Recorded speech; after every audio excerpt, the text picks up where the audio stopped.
Cold War years.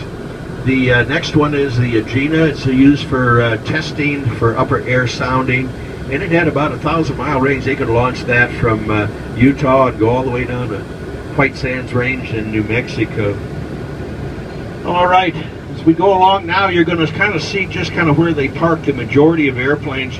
You can see big rows of them here, helicopters and fixed-wing airplanes. Coming up on the left, though, are some of the KC-135 jet tankers.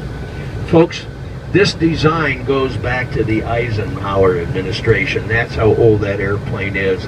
It was the forerunner of the Boeing 707, the first of the real successful jet aircraft. In the back end, you can see that refueling boom out there. Those two little wings, they'll release that, and with those wings, they can fly that up and down and left and right. So an airplane will come underneath and fly formation underneath the tail, and then the boom operator will move that around, aim it at the refueling door, extend it out, and it'll lock in there, and that's how they transfer fuel.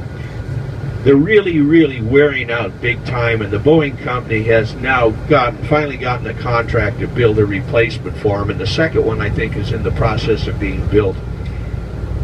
Okay. You got any questions for me real quick here as we motor on? Okay, very good question, and I didn't mention it before. How many airplanes here? Just under 4,000. It varies on a day-to-day basis. The most they ever had here was about 6,600, and they estimate that the value of these airplanes at about $35 billion, but that's way back when they were first built. And you can imagine with inflation over 50 years what some of them are worth right now, or how much that would be inflated. Pretty good size place. It's about 2,600 acres here. So you can almost think of it as a large outdoor industrial complex. Coming up on the right, you'll see a 900-foot